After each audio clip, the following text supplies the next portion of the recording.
Welcome to Broadway Drumming 101. My guest today is Skyler Fortgang. How are you today? I'm great. How are you? I'm wonderful, man. I actually remember the first time actually meeting you.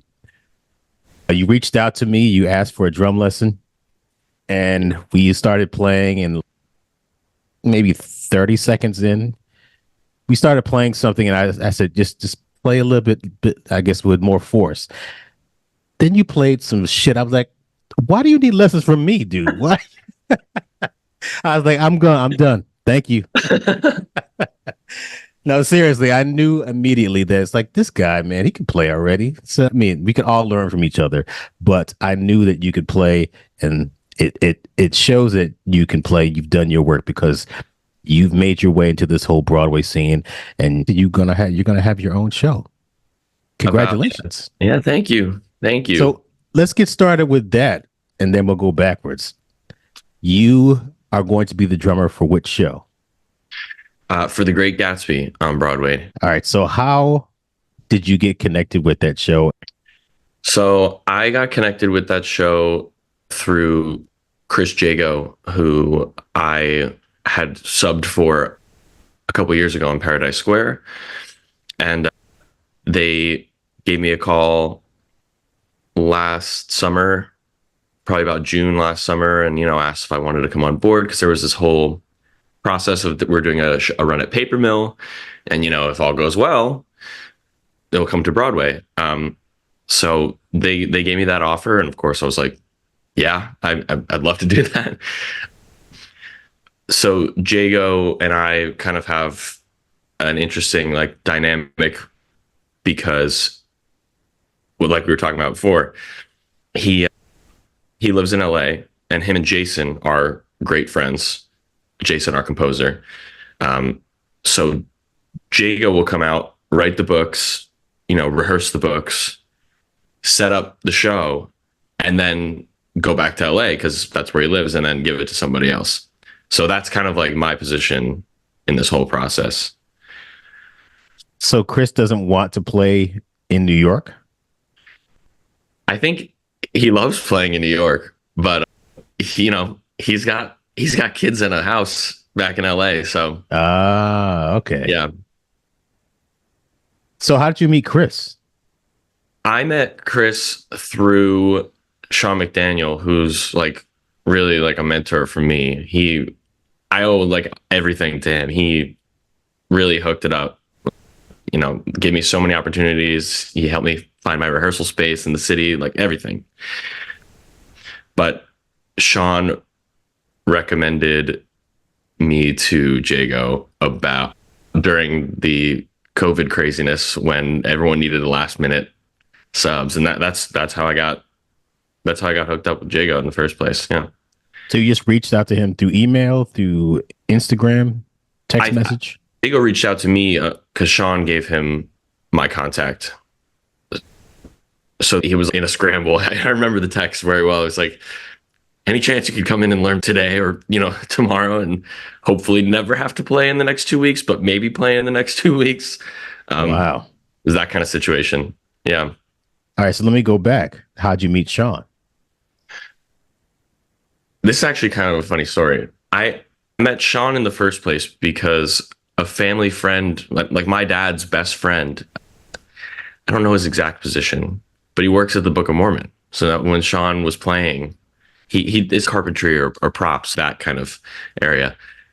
When I was getting into drumming in I think it was high school, the first time I met Sean, or maybe my freshman year of college, but he offered to set up a meeting with us. Sean was so kind. He didn't have to do this, but he was like, oh, you want to come sit in the pit? And I was like, yeah, I'd never done anything like that before. So that's how I met Sean in the first place. And then through college, we kept in touch. I kept asking him for lessons, and he'd say no. And then eventually I was like, maybe I'll try now. And eventually I got him to give me a lesson, and he really changed the way that I play. Totally flipped my world upside down in the best possible way. But that's how I got hooked up with Sean. So we have a very long history of just bits of mentorship here and there along the way, which I'm very grateful for sure. So how did he change the way you play? I think the biggest thing that I took away from the lessons with Sean was I was doing way too much. And I didn't realize until he was like, that's great. Just like do way less. He's like, no 16th notes this time. I was like, oh, no problem. And then you get to playing and you're like, oh my God, I can't do that. I need to like really think really hard. And I was like, I guess I am playing too much. And he was, focus less about the ghost notes, the rhythms in between, whatever. And like maybe focus on like what kind of sounds you're making with your bass drum. Are you pushing in to the head? Are you letting it go? What kind of choices are you making? Are you hitting a rim shot every single time? Is your hi-hat too tight? Like stuff like that. And I was like, oh, this is stuff I've like never thought about in this kind of depth. It immediately changed the way that I sounded. It totally blew my mind. What got you into starting to play drums in the first place? Since I was 9, I've been playing drums, but it wasn't really the traditional, like, oh, you join the school band route. There was actually this, I don't know exactly what it was. We were in 3rd grade and there was this extracurricular dance program kind of thing that all the 3rd graders did like at lunch. And it was this like African dance thing. And there was a percussionist and I was just like enamored. That is the coolest thing ever. He was just playing the djembe and ankle bells. I like begged my parents to let me take lessons with him. And he was great. His name is Rudy Bird. And I didn't know this at the time, but it turns out he was Lauryn Hill's drummer. So I learned from him first before I joined band, anything. He didn't teach me how to read music or anything. We just sat down and learned by rote on hand drums first was the first thing I did. And then I did all the traditional, like here's the quarter note, blah, blah, blah, when I got into school band. But that's actually how I got started. What was his name again? Rudy what? Rudy Bird. He's a legend. I love him. Bird? Yeah. He tours with Kenny Garrett, that saxophone player now. That's what he's doing now. Nice. Yeah. And did you have musical parents, musical siblings? It's an artistic family.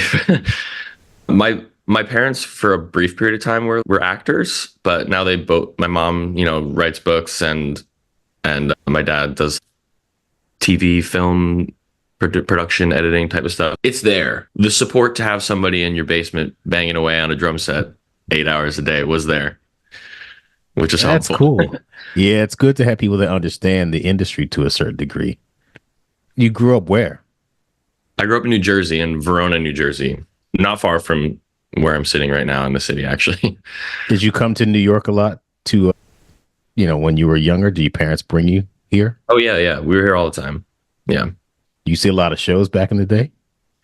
Honestly, funny enough, I really wasn't into musicals at all until almost college. Oh, really? Yeah. And then I was like, this is kind of cool. I got really into it and we started doing shows in high school. I was like, this is fun. But yeah, I didn't really, we would see a couple shows, like my grandma would like drag us to see The Lion King or something like that. Did you have specific music that you first started liking when you were a kid? Rock, jazz, funk? Yeah, I was like a big classic rock kid. And I feel like I owe that a large part to Guitar Hero. Oh, really? Oh, I swear, like that game, like I was like, these songs are incredible. That game changed my life. Guitar Hero changed your life. Totally shaped like the like trajectory of like the kind of music I was gonna like forever. Really? I think this was exposed to like that such great tunes at such an early age that I probably wouldn't have come across otherwise. That's so interesting. What was the things? Any specific bands that you heard that you're like, oh my God, this is cool? I mean, obviously, I think Rush was on that at one point. Yeah, Rush was in there. Queen became, that discography was something that I was like obsessed with immediately. But there was such a wide, they had like, this crazy 2000s alternative rock, but then there was Foghat and Poison, all that kind of stuff. So I got a nice wide variety of inspiration from Guitar Hero. When you started learning about the bands, were there any specific drummers that you were like, man, this guy or this woman is just fantastic. I want to play like that. Honestly, not from that stuff. I didn't really start like focusing on like specific drummers until like high school and college. But I think these guys were not in Guitar Hero, but like Larnell Lewis really is like a huge inspiration, and Nate Smith is probably like the guy that I'm like the Hmm. most. I'm like, if I could do that, I mean, that's it. That's all I want. Larnell Lewis obviously has like those crazy choppy things going on, which are just like, fun to watch. But the Nate Smith is like, he can do that, but he also has this crazy pocket. He'll just sit there and boom bap for an hour. That's what I love. That's my favorite. So you got a little bit of Nate Smith playing less notes and Sean McDaniel saying play less notes. Exactly. Yeah. I guess the combination of those two has led you to where you are. You landed a gig on Broadway. But anyway, there's one song by Snarky Puppy that I absolutely love. What he does on that track is just fan. What About Me? I think it Oh is. yeah, yeah. Oh my God. The It's end of crazy. that. Yeah. And the thing that I think there's a live version, I mean the version of it on YouTube. Maybe that's the same thing. Yeah, they all those albums they recorded like live in front of a studio audience. Yes. Yeah. Yes. Have you got a Great. chance to meet him? No, actually, I would love to meet him, but I've seen him play a few times live. It's crazy every time. It's crazy. Yeah. Nate Smith, Larnell Lewis. Yeah. Anyone else? Obviously Steve Gadd, but at this point in my mind just feels like a given. Like it's just out there. Those are definitely like the big three. Mm. Yeah, I would say. Somebody put a gun to your head and say, "Give me two more." Who would you say, real quick? Jojo Mayer. Mm. That was probably like the earliest guy I was like, you could do stuff like that? Like that's crazy. Oh, and Chris Coleman. You know Chris Mm. Coleman? Hmm. He's killer. Yeah. Oh my God, he's amazing. Yeah. Have you ever heard there's like this cover of Higher Ground, this arrangement that they did with it's him and Dave Weckl. Oh, really? It's crazy. You should, and it's like ripping. It's so good. Wow. I can't recommend it. I watch it like a couple times a year. Like for inspiration. Yeah. You went to a college called Mason Gross School of the Arts. That's at Rutgers. Yeah. That's at Now, Rutgers. now, why Rutgers and not someplace like University of North Texas or Juilliard or Berkeley? So the way I ended up at Rutgers is actually really not what you think at all. But this does go, to say with this lines right up with my philosophy that I'm not sure it matters where you go to school, but I will say I ended up due to a series of circumstances, I got cold feet and I pulled out I had applied to a bunch of schools like Ithaca and, Berkeley and I can't remember a couple other ones, UMass.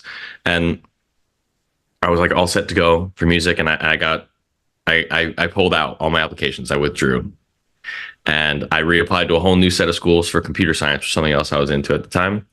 Mm. And I ended up at Rutgers for computer science, actually. And then when I got there for 2 or 3 weeks, I was like, oh man, I made a mistake. I like knocked on the advisor's door at the music school, went down to the building and I was like, is there any way I could like audition and transfer like in the middle of the year? Like I was immediately, I was like, I have to get back into it, the music program.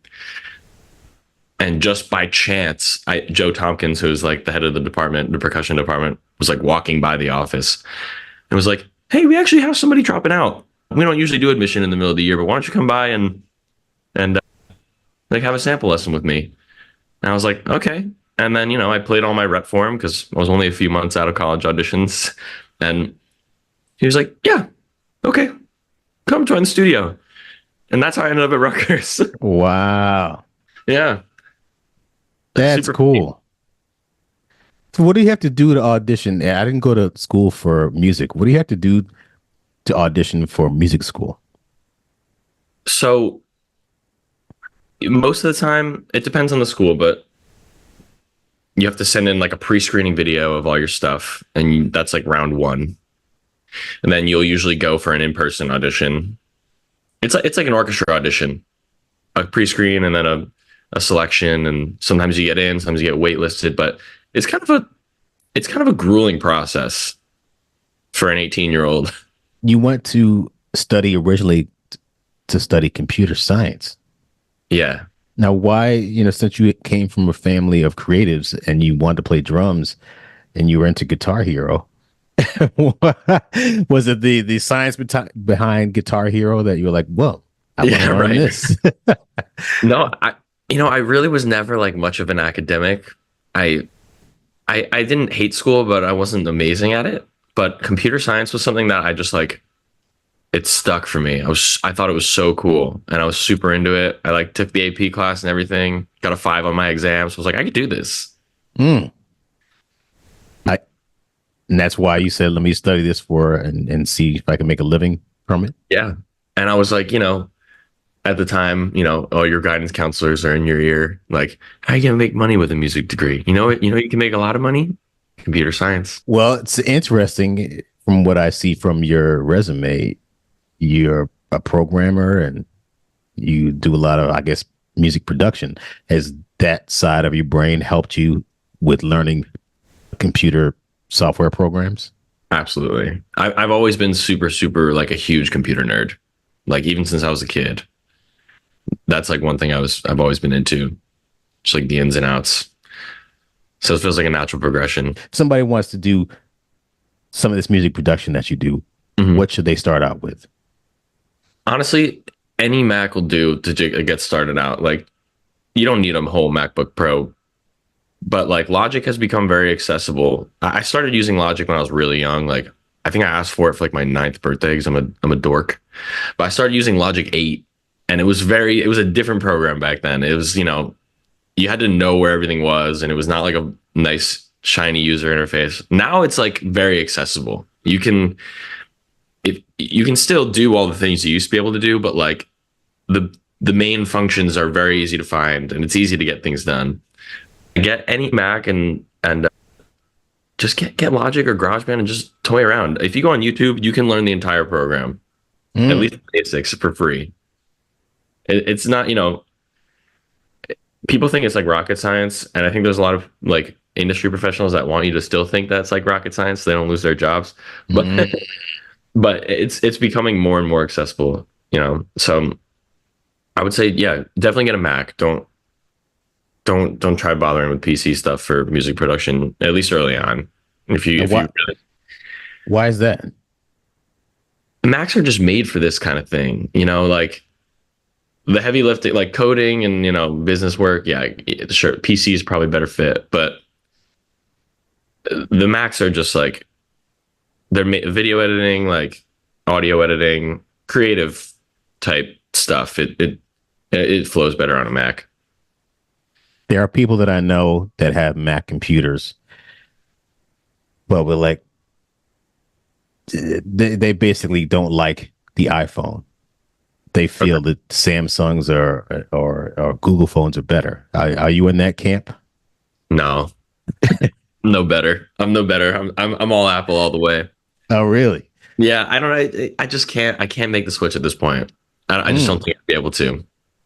Did you learn on PC? I'm sorry, we're like kind of off on a tangent here, but did you learn on a PC in high I school? learned on Mac all the way.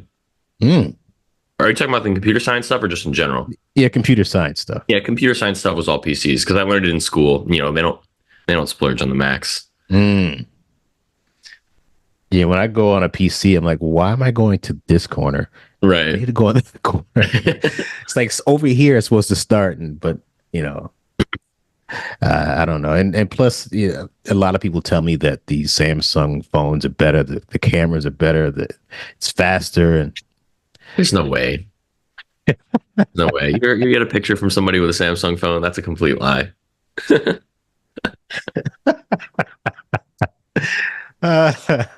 Man, it's like it's a battle between my friends and I with this, and my son. He's like, look, Dad, see the camera. If you do this, I'm like, it does look better, but it's like that much better. I don't know. And plus, you gotta. It's not the whole ecosystem for Apple. It just Right. works better. It definitely works better. Anyway, you moved to New York, and from New Jersey, and you're breaking into the scene. You have your own show coming up. If somebody wants to move to New York, since you've been here for a while and you've settled here, what are some of the things that you would say before you move to New York? These are the things that you need to know. I think the biggest thing I tell like my friends that are like, oh, I want to do it. I want to move to New York. But like the XYZ, like I have this gig back here, or like it's expensive. I'm like, there's just never going to be a perfect time to do it. If you're going to do it, save money before you go and just do it and fully commit. There's nothing worse than like half-assing it. You know what I mean? Like coming here, if you're trying to come here and make it as a musician, especially, I mean, I saved a bunch of money. I was like, I'm going to leave all my Jersey gigs behind, which was hard for me because, I was like working every week there in the community theater scene. But I was like, okay, I think it's time to take the leap. I was like, I'm going to have to live out of that savings for a little while. But I intentionally didn't want to like fill my days with side hustle, etc. I wanted to like really spend all my time like practicing, making videos of myself, connecting with people, like going to shows, trying to go to, gigs at night and like, meet people after. That was like my full-time job. And I was like prepared for that. And I think that was a huge help personally to kind of get the ball rolling. So that's my advice. If you can find some time to like save a few months of expenses, tuck it away, and just be prepared, to live out of that and like just take it. It'd be like, okay, I'm prepared for this. This is what I know I'm not working right now, but I'm actively working towards it. And I think that's the best way to go. Somebody that just recently graduated from college in music school and wants to move to New York, say 3-6 months of living expenses, where they put their drum set, where they live. Yeah. Brooklyn, Queens, Manhattan, Bronx, Yeah. Staten Island. I mean, that's all. I will say to anyone who's graduating college and listening, if you can live at home for a year, just do it. It is the best decision I ever made. And then I ended up living at home more than a year because of the pandemic. But if you can do that, if your parents are down to let you live at home for a year, like I know you really just want to go, but like saving that money for a little bit, getting yourself back on your feet after college, acclimating to the real world, I think was incredibly helpful for me. Because there's, like you said, there's a lot of things you got to worry about. Yeah, where am I going to put a drum set? You need a rehearsal space. You really can't have your drum set in your apartment. So it's like, you got to find a rehearsal space. That's an expense. You've got to find sometimes a place to store your gear if that's not also your rehearsal space.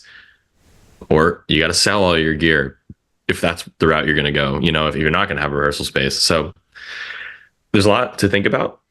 And I think it can be really good to take some time to just like, live at home and figure all that out, come up with a plan for yourself, and then go. The city's going to be here. So there's no rush. I connected with you at the music building. At the music building on 38th and 8th. Yeah. Do you still have that space there? Yeah, I do. Yeah. Now, great space. I was telling a friend of mine who has a son that's graduating from SUNY Purchase. He wants to move to New York, and this is somewhat kind of dedicated to informing him of what to do from someone who's actually been a success in New York, like yourself. Tell me more about that space, the music building. It's a building with a lot of charm, as I'm sure you remember. But it's a 12 floor building of just, it's like half like dad rock bands, half Broadway drummers, and then another half like, rap recording studios. It's a really interesting dynamic, but it's a great space. I mean, it's right in Midtown. Depending on how many people are in your room, et cetera, it can be pretty affordable. 24-hour access. I mean, it's a great space. So you have your drums there and you record there. How do you get your drums around? What do you do? And I guess you don't bring your drums around. Yeah. I mean, I guess the short answer is like I don't, but I try not to. The nice thing about the music building being right there, like amongst all those rehearsal studios that like, Pearl and Ripley and whatever, like if I'm doing a reading, that's like the only time I'm ever bringing my drum set anywhere. And, I'm making like an extra $300 to roll it across the street in a very stressful 30 seconds. But like other than that, I don't bring it anywhere. So if somebody asked you to do a club date in New Jersey or in Connecticut, you'd say, "Do you have a drum set for me?" Or would you Absolutely. bring your drums? At Okay. this point, I mean, for a while, I tried to kind of play the game. I had a car in Jersey. I was lucky enough, obviously, that my parents, lived close and I could store my car in the corner of their driveway. But eventually, there was too many. Yeah, my grandma's car was there at one point, and then my sister's car. So I brought my car to the city, and that was a nightmare. I lasted like 6 months, and I sold it, and then I was officially like, I'm out of the game. So yeah, I did a couple gigs where I would load it in out of town, but it's such a nightmare. So for me personally, like some people are down with that, but I can't with I got to drive downtown to the music building and somebody's got to watch my car and I got to make 3 trips upstairs and, hope, this guy doesn't steal all the drums out of my trunk while I'm looking the other direction. It's just too much. So yeah, I say, if you have a drum set, I'm there. And if I can get there by train, I'm there. But otherwise, I don't think I'm your guy. That's great. Find somebody else. Like, I'm not doing it. I got so interesting. Been in New York 31 years, and it took me until like my 28th year or so to say, I'm not dragging drums around anymore. When I met you and you're like, I don't take my drums. Like, what? I don't know if you were the inspiration for that. No, I don't think it was. I met you after that, but I was like, I'm tired of dragging drums around. And once you make that decision and you just do gigs where they have drums, there are plenty of gigs like that.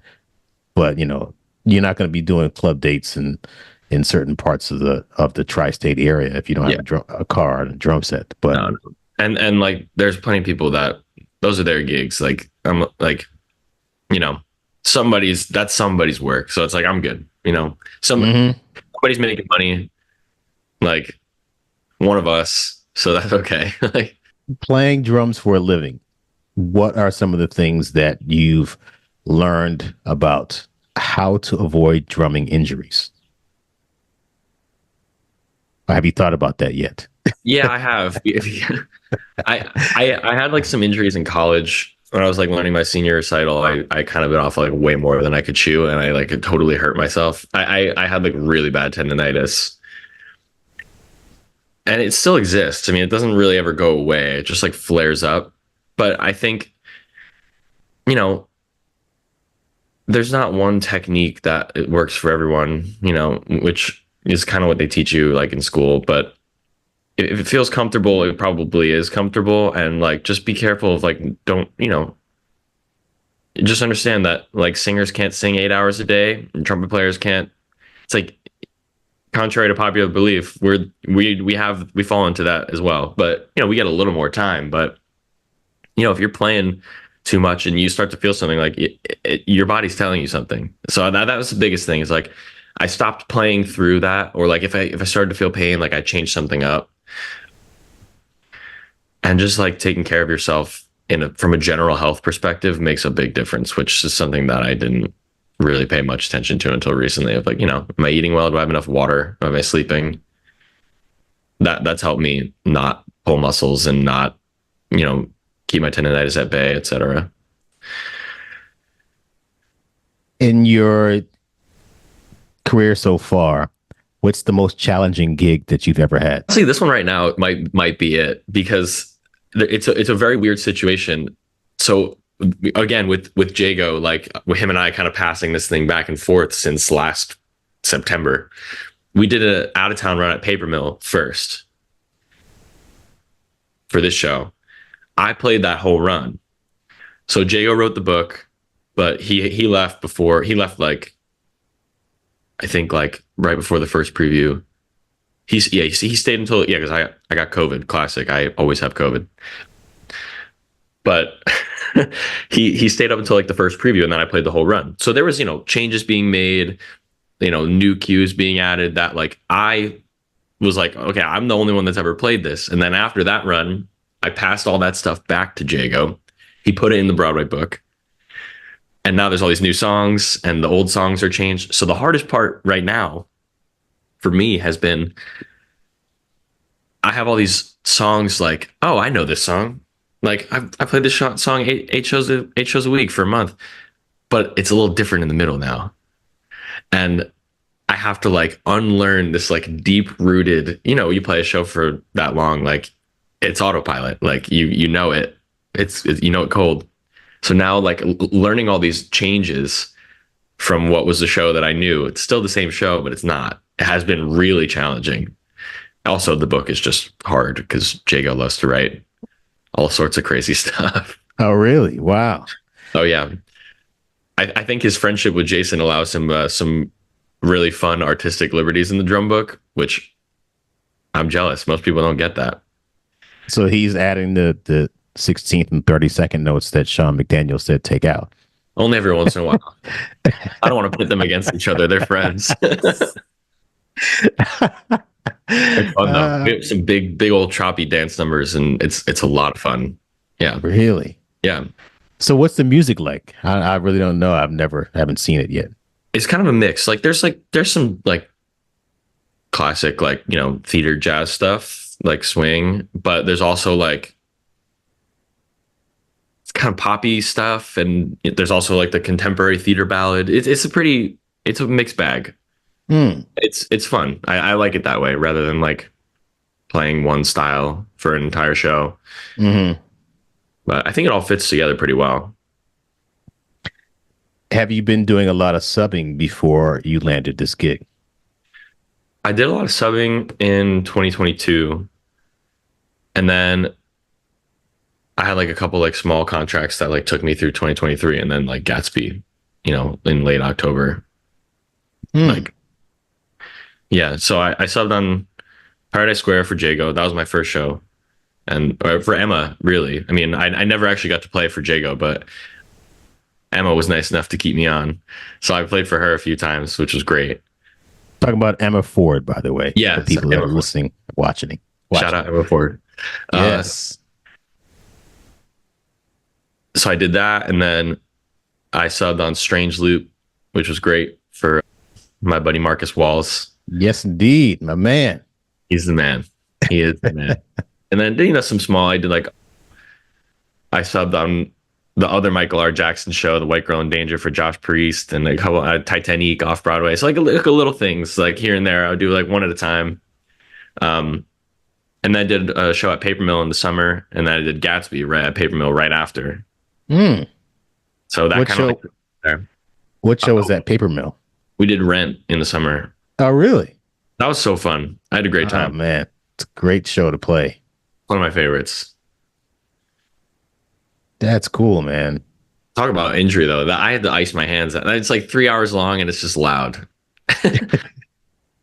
I remember subbing for Jeff Potter on the Broadway version back in 2007, in the mid 2000s, and just loving the fact that it's like a rock show. I mean, you get to actually play. I mean, I never forget that was the first Broadway show that I subbed on, and I remember the first notes that you play is that, two flat, 2, 3, 2 flat, and you're like banging hard. And I'm like, this is cool. But like you said, you got to watch yourself because you're playing hard throughout the entire show. You can, and that opening number is like 10 minutes long. Yes. Yes.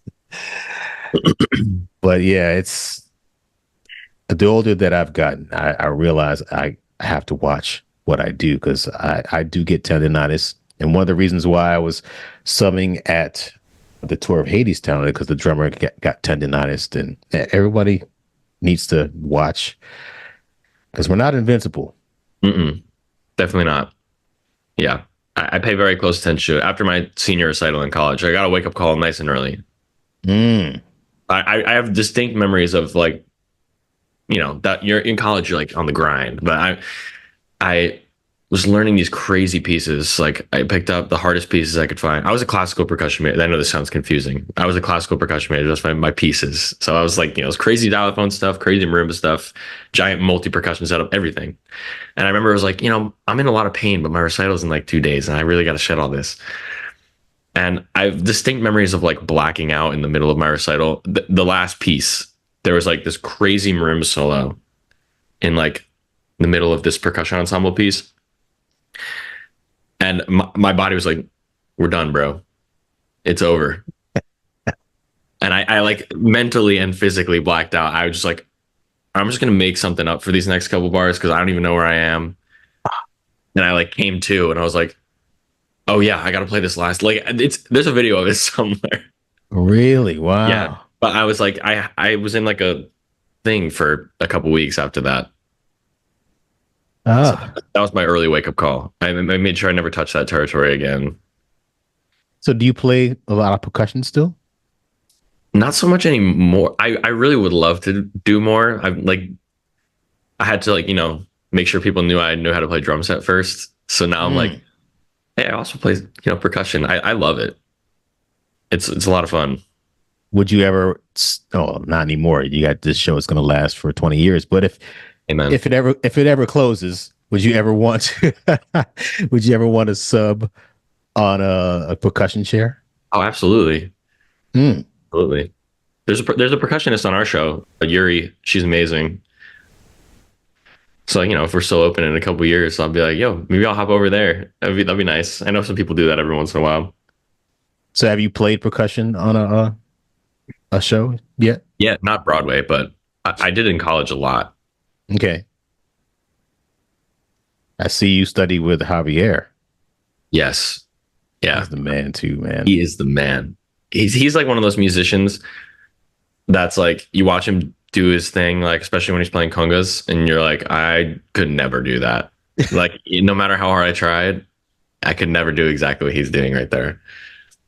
Yeah, he's got the feel. He's got the right energy, the vibe. Just good person all around. And I wish I had, as they say, picked his brain when we were at Ain't Too Proud. And there were times where I would ask him things, but by the time I started really getting into the Afro-Cuban thing, we closed. And I'm like, damn. But anyway, of course, I could just reach out to him. And actually, he was on the podcast as well. But he's just a wealth of information.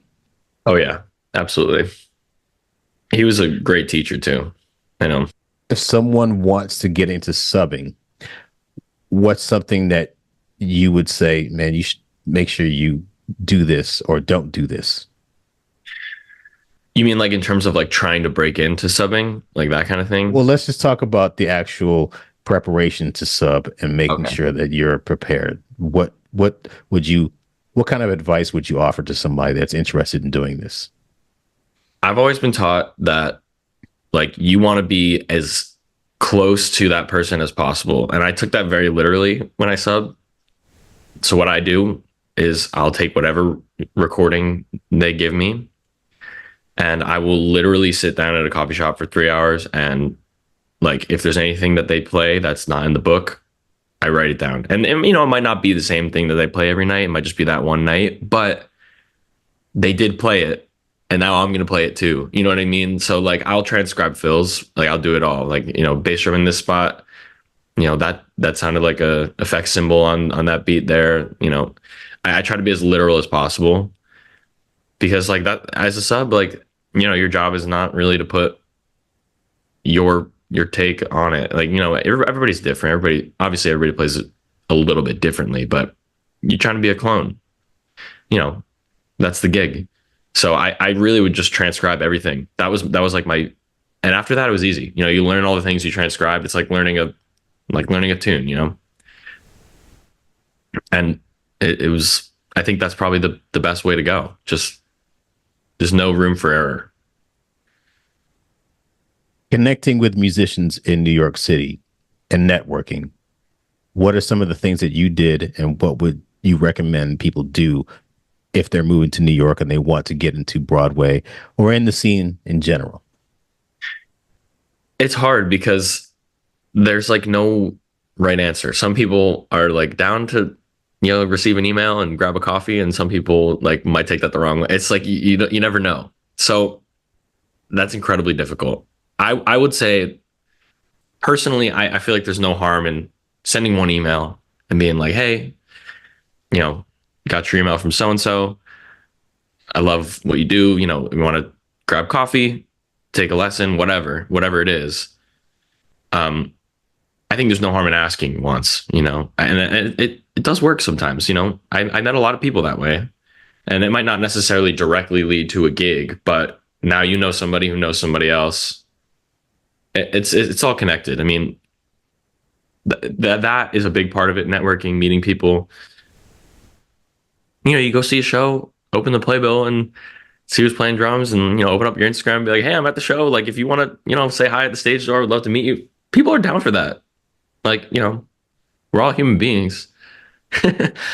So I mean, that stuff works. But then in addition, you know, just playing even the tiniest gigs that seem inconsequential, you never know who's in the audience. And you never know who's in the show that knows somebody else. That's the way it goes. It's just like you plant little seeds here, and eventually something grows. And once you get one, it just snowballs because your first gig, you meet 16 people. Somebody recommends you one of those people. Now you're on another gig with 16 people. Now you know 32. You know, it just keeps, it's exponential once it gets going. As long as you go, show up, do your job to the best of your ability and be kind, you know, it'll take care of itself. Just a warning, you're about to be on the receiving end of this now. You're going to have your name in the playbill and people are going to be like, oh, Skyler. Let me Please reach out to Skyler. hit me up on Instagram. I will come meet you at the door. I want to say hi. If you want to grab coffee, let me know. I'm always down. I want to help people who are, you know, I want to help people who are interested because like I was doing that. That was me. So anyone who wants to, you know, chat, hit me up. I'm open. Well, if they want to reach out to you, how would they reach out to you? I'd say Instagram is probably the best way, like in a quick way. My Instagram is just my name, Skyler Fortgang .music. You can find me there. Give me a follow, shoot me a DM. I'll hit you back. I promise. Do you have any endorsements? I actually don't have any endorsements. And if you can get some, who would you want? I'm kind of in like a equipment limbo right now, honestly. I was like very strongly rooted in like a couple things, and now I'm like having an identity crisis gear wise. I'm just kind of I'm like trying new things now. So I don't know. I like these Los Cabos drumsticks that Jago's been getting me hooked onto. I know a couple guys in the city that use them, and they're good. They last pretty long. They feel good. Los Cabos? Los Cabos, yeah, they're a Canadian company. Okay. Really like those. I think the only thing I'm really firmly rooted in is Evans drum heads. Oh, really? Yeah. No Remo? I don't like Remos. I don't know. I feel like, you know, growing up, like the standard was like Zildjian, Remo, and that's it. Like, but I like the Evans heads a lot. Sean actually got me to try like a set of Evans heads, and I was like, oh, okay, these make a big difference. Jago uses Aquarians at the show, and they're okay. I like them too, but I think Evans just has a little bit more of a versatile edge.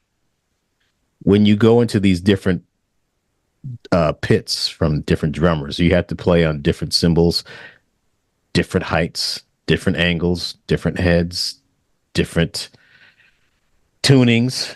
How do you find yourself adjusting to all this? Do you just find yourself being a chameleon? Do you like, how did you adapt to all this? Yeah, you have to just I mean, the best if you can get time to go into the theater and like, play around a little bit, that's the best way. And that's harder in some pits than others. Like a lot of times now, you're in a separate room, so it's like not an issue, um, which is great. But other times, like, maybe the drums are on stage, and you're not going to be able to play. You might be able to sit behind there, but you're not going to be able to play, an hour and a half before the show, like most people will be able to. I used to like recreate people's setups at the music building and my setup. I think Jago is the hardest one because he's so much taller than I am. He's like long. Mm. So like we have his setup is he uses two floor toms as well. So like I'm all the way out here, there's times where I'm like this, but you just got to figure it out because you can't move it. That's So true. it's just a part of it. So I try to replicate that setup at the music building. Right now, it's not an issue because we have our own cozy little room far underneath the theater, but so I can go in there and play basically whenever I want, which is great. But yeah, in the past, it's not been that.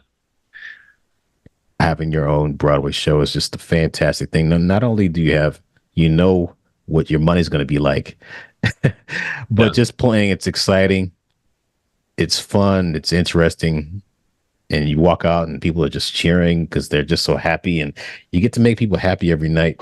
I just hope it runs for a long time. But yeah, this business is so fickle, I know, especially with all these shows opening up at one time. I know. There's It's crazy. it's going to be I think about it every casualties. day. I'm anxiously checking the box Yeah. office. You know, I did that too, and there's nothing that we can do as musicians to change that. But you got to kind of know and watch those things. But anyway, congratulations on your show, and again, I hope you run for a very long time. One last question for you: other than the Great Gatsby, do you have any other projects that you were working on or that you are working on outside of that? yeah, I play with like a lot of artists. Like I'll do like a lot of recording sessions and stuff like that. So like there's some tunes out there that I'm like, they'll pop up. I'm like, oh yeah, I forgot about that one. That just came out. But yeah, I have a lot of that stuff going on. This is taking up most of my time right now, but which is great. I mean, no complaints. But yeah, I think, yeah, again, follow me on Instagram. I always post about like gigs I'm playing downtown and stuff like that, if, etc. So On Instagram, do you usually use the stories feature or do you use more of the reels or posts or all three? I'll put like updates on my story a lot, but I post about like my posts are generally like life updates, and then like my day to day is like, oh, like here I'm playing this gig tonight, or like come hang out XYZ on my story. So yeah, So it's not like life updates like I got up, I'm eating breakfast, I'm doing push-ups. no, none of that. Nobody needs to know about any of that. I think I saw, I don't know if it was on your Instagram, but I was like, man, it's so interesting to see the, I wouldn't say changing of the guard, but to a certain degree it is. But there are drummers like Emma, like yourself, like Ryan, and even Marcus is kind of like on the part, not really my generation of drummers in Broadway, but there's a bunch of new drummers that I see that I'm like, okay, this is cool to watch them all get these gigs and seeing them be so excited about the things that I used to be excited about.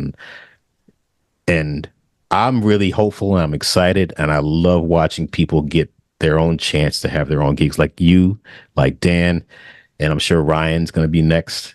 Yeah, And even people that I know that are outside of the whole scene. There's this guy who's going to be reaching out to you. You probably know him already. He's probably going to reach out to you, but he's a young drummer who all he wants to do is play Broadway. And he takes pictures with all of the drummers who have shows. He's a really cool kid. He can play, and all he wants to do is play on Broadway. That's the only thing he wants to do. And I think it's fascinating because I'm like, man, there's so much more to the world than yeah. Broadway. I mean, it's But funny. Like, that was my teachers told me too. Like the more I looked about, and there's a lot I like to do outside of Broadway. I like playing pop gigs and you have to use like real life, music skills and improvisation skills to fuel your Broadway playing. But coming out of college, I was looking at it, I was like, why wouldn't I want to do Broadway? Like, you make a bunch of money, you have all the flexibility in the world. It's like a perfect gig to like then have the freedom to do anything else you want to do. So I get why people want to do it. Yeah. I think back, like my teachers were like, you don't want to do that. But I think that was before it, like, I guess it was a different time. That's what they tell me. Well, that's the people that I looked up to. You get Buddy Williams, and even the drummers that I looked up to on Broadway, like Clint DeGan, and even, I mean, Larry Lilly was doing a lot of Broadway too, and I would look up to these people, and then I became their peers, and now people have looked up to me. I'm like, why would you want to do this? I mean, there's so much more to do, but then again, is there really more else to do? I mean, Broadway is a gig where, like you said, you have a steady income and you can take off and do other things. And there aren't as many opportunities as there were when Clint was around, or especially when Buddy was around, when there was Right. recording sessions and gigs everywhere in the city. But now it's you. Well, let me ask you a question. Do you live Mhm. in Brooklyn, or do you live in Manhattan or Rather in than Manhattan. Queens? Aren't most gigs now in Brooklyn, as far as like what people are doing interesting things? Is it happening in Brooklyn, or where do people go and play? Mostly like Lower East Side, like Really? down by like Rockwood, which Okay. and like Rockwood, Mercury Lounge, Bowery Electric, like all those like like small slash mid tier venues are like all down there. There's one Mm. in Brooklyn too, but like that's like the heart of it. So Rockwood's still the spot. Well, the big stage there closed. I don't know if you heard. No, really? They like kind of went under, and remember when they had all those like Sarah Bareilles and Yeah, uh, yeah, yeah. they all had those benefit concerts there. I think they used that to like dig themselves out of the bankruptcy hole, and now they had the downstairs stage, which is gone, and the stage two, like the big one, The is one where gone. you walk in, it's right there. Yeah, the That's one where you stage walk in two. and it's like there's a like padded red wall behind you. The one where you walk in and there's like a really low stage and it's kind of a small room bar to the left. That's stage one. That Yeah, one, yeah. that one still exists. Okay. That's the only one that still exists. There used to be three stages there. The whole building to the right side, they sold it. They Mhm. had to sell it back to the landlord. All So right. So you have Mercury Lounge, which is still there. I remember playing there when I first came. So that's Mercury still Lounge there. is still there. Yeah. Bowery Electric. There's a few at like Berlin, Man, interesting. There's like a bunch of those like small venues. New Blue, I guess. New Blues, yeah, New Blues more of like a jazz. It's like that like new like R&B jazz kind of vibe. Hmm. That's more of like a high profile like touring venue almost. Okay. Yeah, Okay. but there's a lot. So there's still a lot of place to play. Yeah, there's a lot. There's a lot. And where do people hang out? Is there a place where musicians go for like jam sessions, or Yeah, where musicians hang out? there's a few jam sessions. There's a jam session at New Blue on Mondays. Um, there's a couple, but there's one at the bitter end. That's more of Oh like yeah, a rock sort of like that kind of jam blues thing. session. Yeah, and then like the New Blue one is like just like that one's crazy. It's like it's I've like seen that starts at like 2 o'clock in the morning though, right? Because it what's starts his at face? they start the set at like there's like a house band that starts at like 10, and then Yeah. the jam doesn't start until like midnight, yeah, or like 11. But that one's crazy. It's too crowded now. It's like Mm. there's like a line of people waiting to get on the stage. It's crazy. That's the producer Mondays thing, Crazy right? Mondays, yeah. I mean, the house band is great. It's always good. Ray Angry is like Mm. the guy who runs it. He's great, obviously, but yeah, it's a little insane there. There's other ones Mm. though. Mm. Real crazy. You could go to the Smalls jam session at like 3 in the morning and Mm. cymbals thrown at you. Was it what? There was a place down off of Christopher Street where they had games. Oh yeah. Is that It was called Fat Cat. Now it's called Cellar Dog. does people still go there? Yeah, there's usually like a live jazz thing going on there, and like they'll let people sit in like towards the end of the night, but it's not really like a jam session. Okay. It's more like if you have a friend in the band, like they'll let you come play a couple tunes. Mm. Do you consider yourself a jazz player? Could you go and play all that stuff? I could play jazz to like get me paid. But Hmm. like, I don't know, those guys like that's their whole life. I'm not gonna pretend that I can do what they do, but Yeah. I can swing if that's what you're asking. But yeah, all that bebop stuff is like that's a lifelong journey. I will Yeah. let them have that. Mm. So is there any like swing stuff in The Great Gatsby? Oh yeah, yeah, for sure. Big band kind of thing? Some big band stuff, and then like some like low key like party underscore swing. That's really fun. Yeah. Good. Man, bringing me hope. There's still places to play and people to see and places to go in New York. That's cool. Absolutely, yeah, yeah.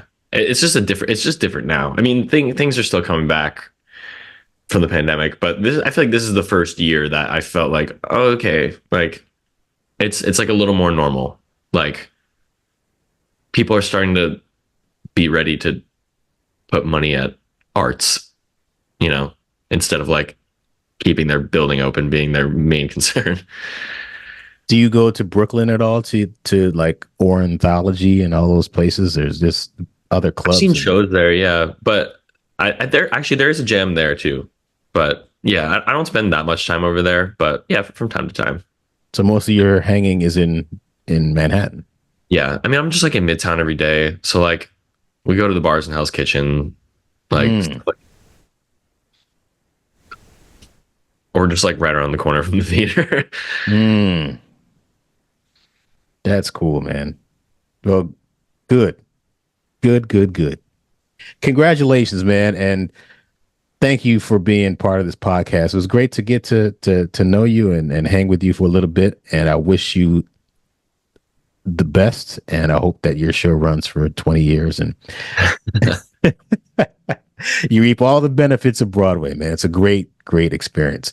And I will eventually come see the show and hopefully you'll be playing that time and maybe we can grab some coffee and I can pick your brain. Absolutely, absolutely, All right, man. Thank you, Skylar, and we will talk very, very, very, very soon. absolutely. Thanks for having me.